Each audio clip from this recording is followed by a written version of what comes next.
You know, what's weird is when the narcissistic, psychopathic Jezebel comes after you. They don't realize you've had family members that you've watched your whole life. They don't realize that you've worked with people or you've been married to somebody who was a narcissistic, psychopathic Jezebel. Or you dated one when you were younger. I remember one of my first girlfriends. I think I met her. We used to just drive up and down High Point Road with our hot rods, our cars, you know. I think I met her on that. We were all driving up and down the road, you know. Started talking to her. And you kind of start to get away from your friends, right? You start to spend more time with her. It's funny how they draw you away from your calling. They try to draw you away from your calling or your purpose or your remodeling or some of your friends or whatever. They pull you away. Somehow they do it.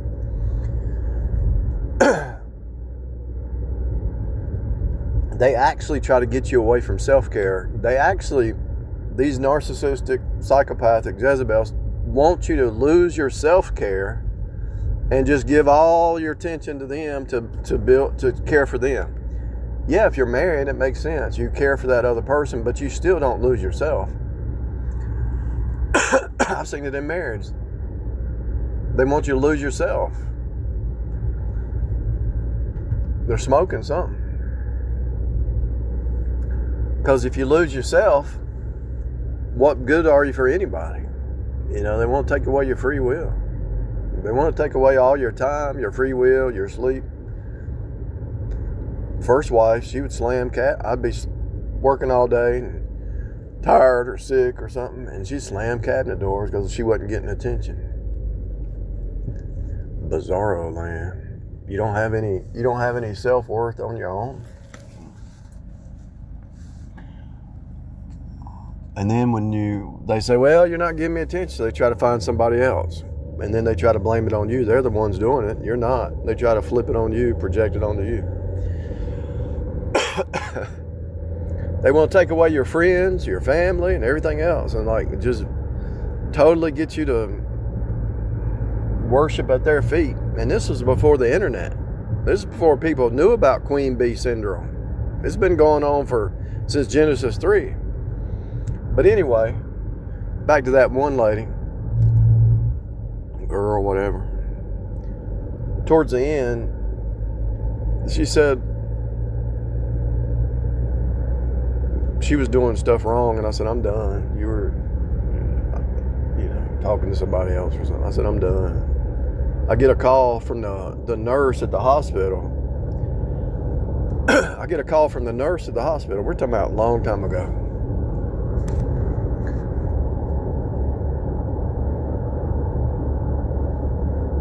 Yeah, what's going on? Well, your girlfriend wanted me to call you.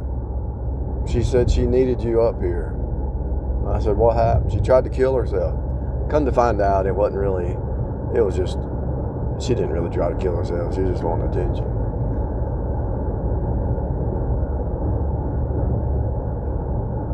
I thought, okay. So I ran up there thinking she tried to kill herself.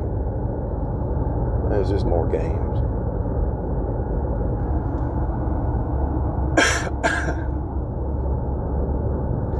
So I've seen pretty much the worst. So when a new psychopathic, narcissistic Jezebel tries to get in the door, you've seen it all. You've seen the worst of the worst. Then you're like, do you think I'm stupid? I've seen stuff I never talked about, and I never will. And it's like, you think I'm dumb? And because you're kind and you treat people with respect and you talk normal and you have normal conversations and you're living in the now and you're in peace and you're trying to help people and guide people and see where they're at and try to give them a Bible verse or something to pop them out of their delusions. They think you're just naive. They think you're naive.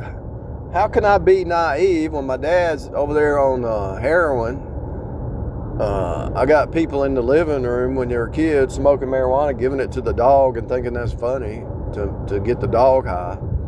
How can I be naive when I've been surrounded by drunks and drug heads and everything else? And I escaped it. I left that. I crawled out of it. I crawled and worked hard, went to college, worked myself through college, paid for my own place to live, worked myself through college to get away from that mindset.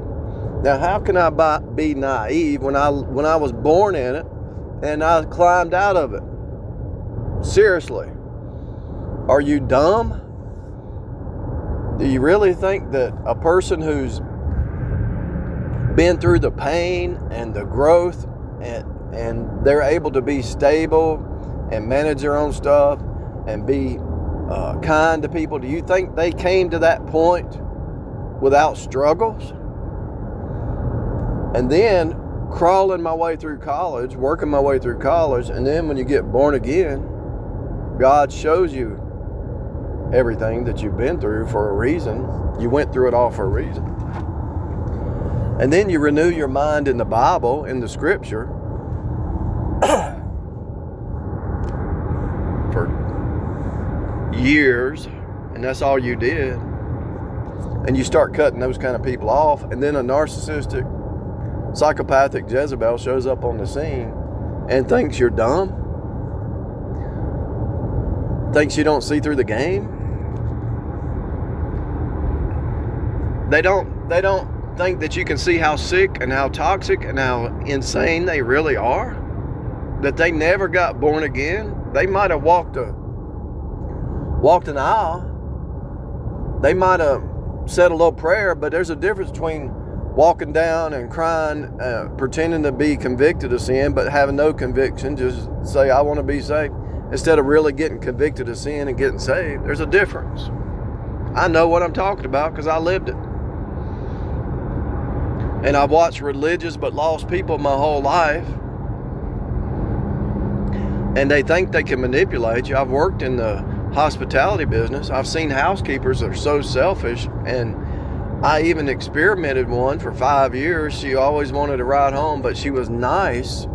I studied sociopaths for 10 years, but I actually saw one on the job for 5.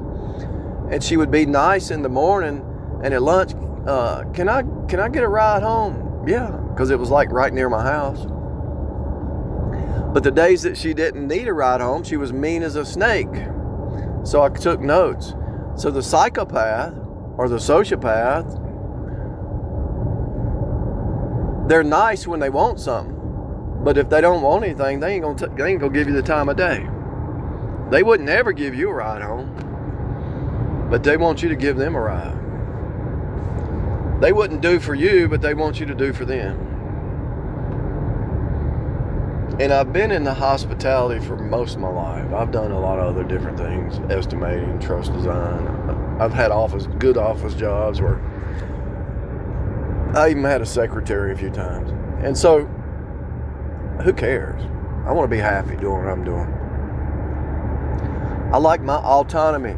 And so, they think that you're ignorant because you're kind, but they don't realize the only reason you're able to be kind and help people and listen to people and have a conversation with people and have compassion and empathy on people is because you've been through it.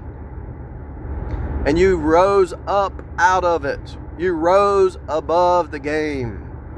And then when God shows you the 3D cycle repeat simulation is a game to pull you up out of 3D into 5D, and you tell them that, they think you're crazy.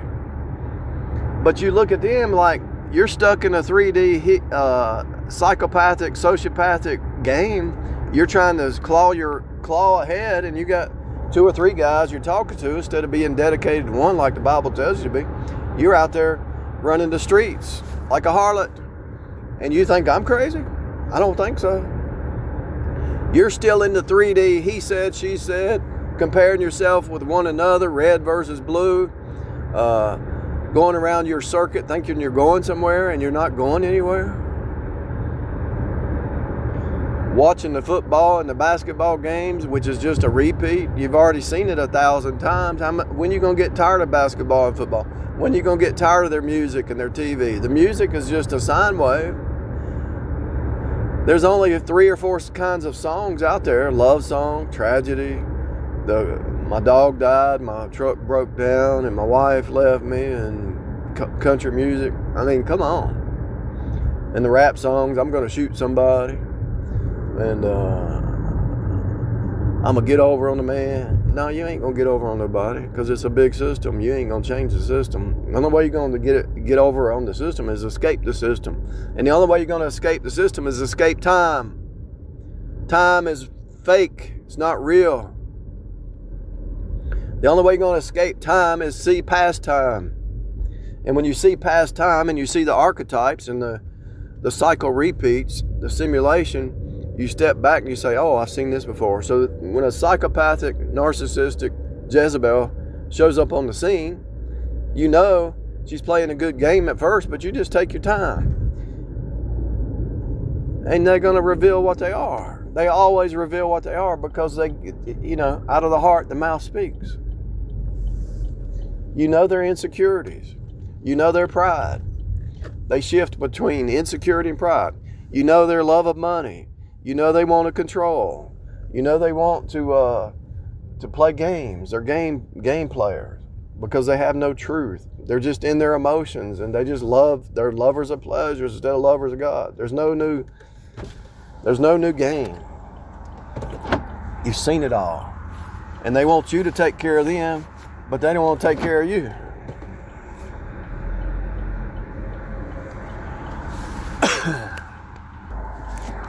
They don't realize that the reason you're so kind to people is because you feel sorry for the 3D creatures, and they think they can get over on you, and they're revealing what they are. They're still in the 3D tit for tat mindset. Yes, a dog-eat-dog world, but when you know that God's going to take care of you and you reap what you sow, you walk around down here, this is not your home. Yes, a dog-eat-dog world, but I'm not of this world. If you're saved, you're not of this world. Why are you playing the games of the world? All you have to do is pray and ask God to open the door, and He opens the door. Hello? And most people, they got to have the best clothes and the best car and the best, live in the best neighborhood and this, that, and the other, and impress people. Why? Why? Who cares? What is that about?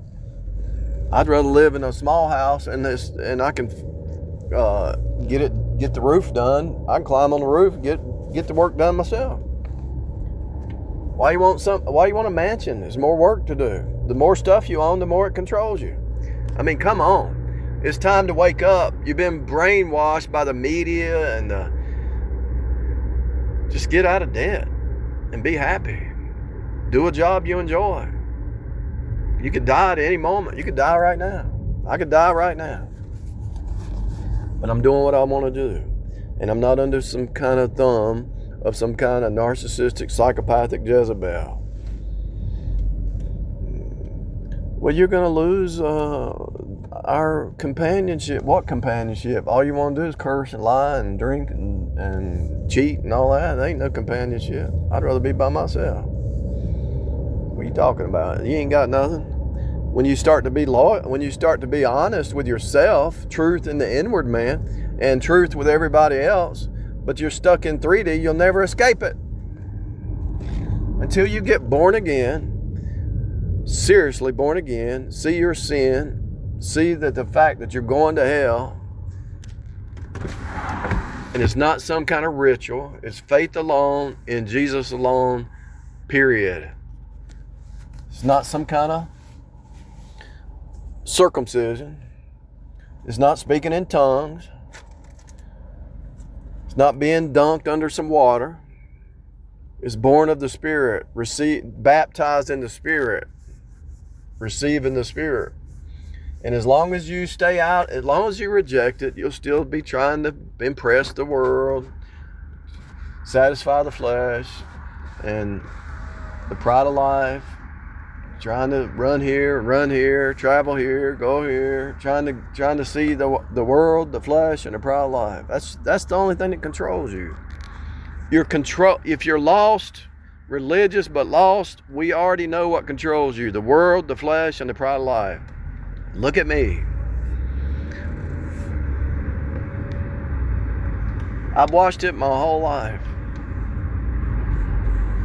I sit back and I said, let me get away from these people. These people are crazy. I didn't even know why. Then when I got saved, I said, let me get away from these people even more. I tried to get them saved, and then God had to convict me that I can't save anybody. I'm not Jesus. I can't save you. I can't fix you. You're going to have to fix yourself. And as long as you're acting that stupid, I don't want to be around you. As long as you're a control freak, I don't want to be around you. If you can't live and let live and give up some control, who wants to be near that? The psychopath wants total control. And I think it's because of fear. And I think it's also because of a game. They find it as a game. They've ruined their life. They're miserable. They can't find happiness in the inner man, so they turn psychopathic. And so they treat, it's a simulation, but they treat it like a game, but it's real. You're going to have to answer for things done in the body. Even if it is a simulation, you're going to have to answer for things done in the body. Period.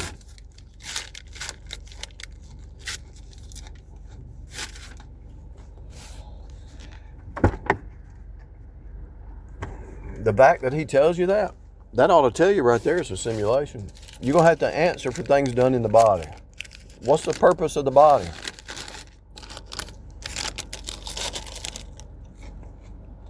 To walk around here and serve one another. But the psychopathic Jezebel narcissist wants you to serve her as a queen bee. It's upside down, people. And if you don't see this upside down, I feel sorry for you.